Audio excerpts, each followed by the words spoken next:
Bismillahirrahmanirrahim. Assalamualaikum warahmatullahi wabarakatuh. Di sini kami akan melakukan presentasi mengenai tugas 13, mengenai yang pertama manajemen pemasaran syariah. Berikut adalah anggota dari tim kami. Yang pertama ada Nita Nur Azizah, yang kedua ada Santi Sumarni, yang ketiga ada Diana Ainingrum, yang keempat ada saya sendiri, selaku Aisan Raini, dan yang terakhir ada Mutiara Kolbia Kamalia. Untuk presentasi pertama akan disampaikan oleh Santi Sumarni. Yang pertama, apakah konsumen muslim memandang produk atau layanan tertentu yang sesuai dengan nilai-nilai atau kepercayaan dalam Islam? Nah, tentu. Next. Tentu, konsumen muslim sering mempertimbangkan nilai-nilai atau kepercayaan dalam Islam ketika memandang produk atau layanan tertentu. Hal tersebut dikarenakan nilai-nilai Islam didasarkan pada ayat suci Al-Quran dan juga didasarkan sunnah tradisi dan adat istiadat Nabi Muhammad SAW. Nilai-nilai yang dipertimbangkan yakni kehalalan. Halal dalam arti boleh. Nah, produk atau layanan yang dipertimbangkan yakni yang pertama itu pastinya makanan halal, yang kedua pariwisata, yang ketiga perbankan, keempat kosmetik, kelima aturan berpakaian yang dapat mempengaruhi semua aspek kehidupan. Nah, produk atau layanan yang dianggap halal sesuai dengan syariat Islam, yakni diantaranya jelas bahwa bisnis tersebut sudah terjamin kehalalannya.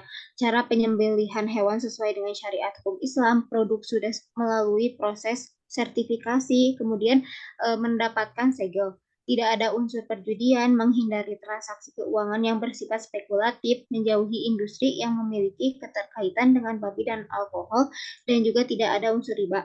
Nah, pada industri pariwisata sendiri, liburan perjalanan halal yang sesuai dengan syariat Islam yakni diantaranya pemisahan gender yang ketat pada area kolam renang dan spa, pengalaman menginap yang ramah, yang berarti tamu dapat memenuhi kewajiban agama mereka dan juga diperbolehkan berjilbab. Nah, makanan halal sendiri tentunya sudah tentunya sudah berdasarkan syariat Islam. Nah, halal juga berperan dalam dunia fashion yang mana Al-Quran telah menyatakan bahwa wanita diharuskan menutup aurat. Aturan berpakaian Islami juga berlaku untuk pria, yang mana mereka mengenakan kemeja longgar dan penutup kepala. Next.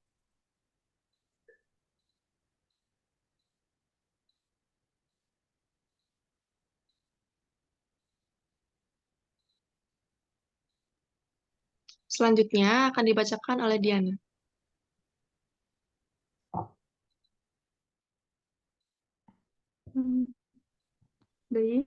Next.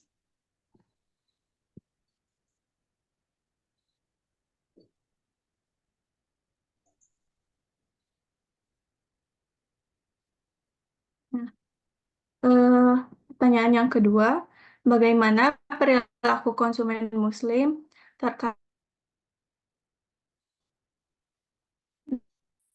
dengan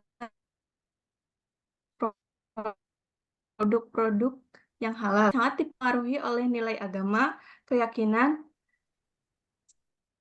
serta kepatuhan terhadap prinsip halal. Nah, di sini ada beberapa preferensi dan keputusan pembelian konsumen Muslim. Yang pertama itu ada kehalalan.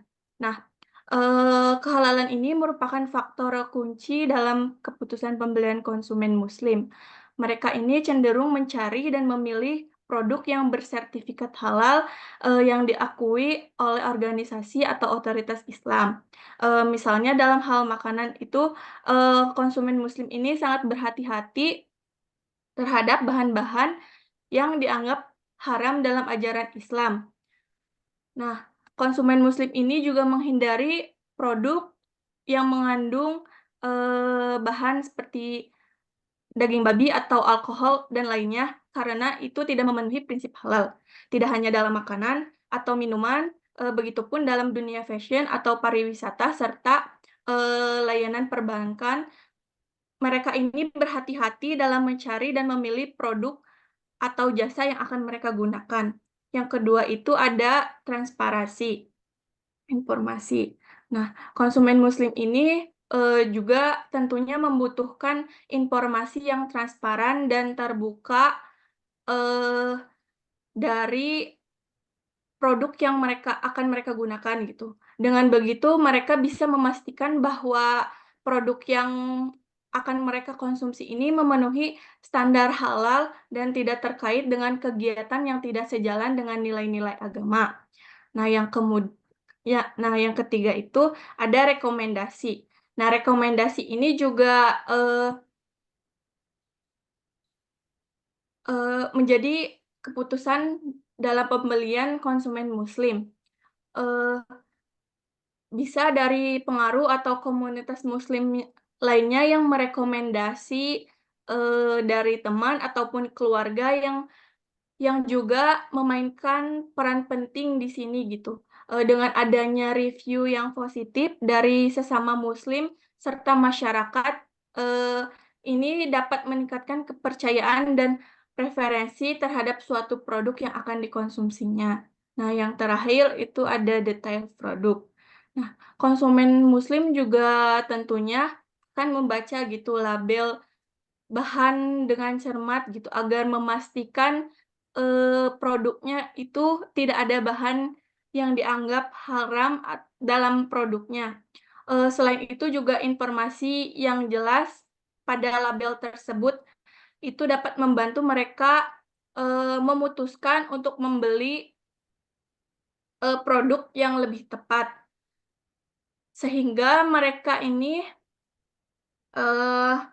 dapat memastikan bahwa seluruh rangkaian proses atau eee, proses pembuatan atau rantai pasoknya itu sesuai dengan ketentuan halal. Mungkin materi selanjutnya akan dibacakan oleh rekan saya. Terima kasih. Baik, yang nomor 3, apa yang menjadi perhatian utama mereka dalam memilih atau produk tertentu dari suatu pandang kepatuhan terhadap prinsip Islam? Jadi, yang menjadi suatu perhatian utama dalam suatu konsumen untuk mengambil keputusan adalah pada status kehalalannya. Label halal ini bukan lagi sebuah logo yang tercantum dalam kemasan, melainkan bukti bahwa adanya keamanan yang menjanjikan dalam sebuah produk tertentu. Produk berlabel halal memberi keuntungan dari berbagai pihak. Yang pertama dari bagi produsen yang memproduksi dan konsumen yang mengkonsumsi produksi tersebut. Tingginya kesadaran mereka untuk menggunakan produk halal membuat produk halal semakin diminati. Adalah bentuk salah satu kepatuhan seseorang terhadap prinsip Islam dalam bermuamalah. Momentum ini ternyata bersamaan dengan meningkatnya konsumen modern yang sadar akan gaya hidup sehat dan memberikan bahan-bahan yang alami dan tidak berbahaya bagi tubuh mereka. Sehingga satu status kehalalan yang menjadikan perhatian utama dalam suatu produk sudah menjadi kepatuhan terhadap prinsip Islam. Karena apabila dikaitkan dengan prinsip syariah, yang pertama keyakinan atau rabaniyah, timbul adanya rasa keyakinan dalam penggunaan produk halal yang dapat mempengaruhi gaya hidup sehat secara duniawi dan sadar akan dipertanggungjawabkan kelak apa yang telah dikonsumsinya. Yang kedua, etis atau akhlakiyah dalam menciptakan produk dari produksi hingga dikonsumsi oleh konsumen sudah terjamin dari segala proses-prosesnya berdasarkan syariah Islam. Yang ketiga, sikap realistis atau wakiah, meningkatnya kesadaran gaya hidup bagi tubuh seseorang, itu merupakan sebuah sikap yang realistis, yang dimana untuk menjaga kesehatan tubuhnya, mereka semua membutuhkan produk-produk yang memang sehat untuk tubuhnya. Yang keempat, yang terakhir adalah sifat manusiawi, yaitu al-insaniyah.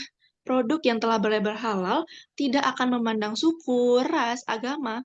Produk-produk ini telah aman dikonsumsi oleh semua pihak, semua kalangan konsumen. Mungkin untuk materi berikutnya akan dilanjut oleh Tiara. Baik, selanjutnya yaitu apakah ada kebutuhan khusus dalam produk atau layanan yang bisa menjadi fokus pengembangan untuk pasar Muslim? Next. Nah, tentunya ada produk atau layanan yang fokus pada kehalalan sesuai dengan aturan agama serta produk yang ramah bagi keluarga bisa menjadi fokus pengembangan yang menarik untuk pasar Muslim. Misalnya seperti makanan halal, fashion dengan desain yang sesuai dengan syariah, teknologi yang menggunakan yang memudahkan praktik untuk keagamaan atau wisata yang ramah untuk keluarga. Nah, pasar muslim juga memiliki preferensi yang khas untuk mencakup aspek agama, kehalalan, kenyamanan, keluarga, dan nilai-nilai yang sesuai dengan prinsip Islam. Sering juga pertumbuhan jumlah populasi muslim secara global, permintaan terhadap produk dan layanan yang memperhatikan aspek keagamaan dan kultural juga sering meningkat. Produk halal juga berfokus utamanya kepada kehalalan makanan dan minuman serta menjadi kebutuhan untuk orang-orang muslim. Selanjutnya akan dijelaskan oleh rekan saya.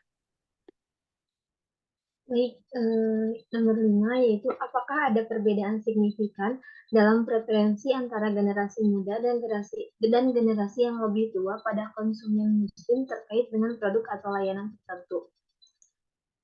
Nah, sebenarnya terdapat perbedaan signifikan dalam preferensi antara generasi muda dan generasi yang lebih tua pada konsumen muslim terkait dengan produk atau layanan yang mereka gunakan. Nah, yang pertama dari aspek gaya hidup. Nah, generasi muda muslim sendiri ini cenderung lebih modern dan terbuka terhadap hal-hal baru. Mereka itu lebih menyukai produk yang sesuai dengan gaya mereka, seperti fashion muslim yang stylish dan produk teknologi yang sangat canggih. Nah, sementara itu generasi tua muslim itu cenderung lebih tradisional dan konservatif. Nah, mereka itu lebih menyukai produk dan layanan yang sesuai dengan nilai-nilai Islam seperti produk makanan halal dan produk fashion muslim yang sopan. Nah, kemudian dari aspek media sendiri, generasi muda muslim ini itu terbiasa menggunakan media digital seperti media sosial dan e-commerce. Nah, mereka itu lebih mudah mendapatkan informasi dan melakukan transaksi sesuai dengan melalui media digital. Nah, sementara itu generasi tua muslim itu terbiasa menggunakan media tradisional seperti televisi dan radio. Nah, mereka itu lebih mengandalkan informasi dari sumber-sumber yang mereka percayai gitu, seperti ulama dan tokoh agama. Nah, kemudian dari aspek yang ketiga yaitu aspek teknologi. Nah, generasi muda muslim ini itu cenderung lebih terbuka terhadap teknologi. Nah, mereka lebih mudah beradaptasi dengan teknologi baru dan memanfaatkan teknologi untuk memenuhi kebutuhan mereka. Nah, sementara itu generasi tua muslim itu lebih konservatif terhadap teknologi. Mereka itu cenderung membutuhkan waktu untuk beradaptasi dengan teknologi baru dan mungkin saja mereka merasa khawatir dengan dampak negatif teknologi.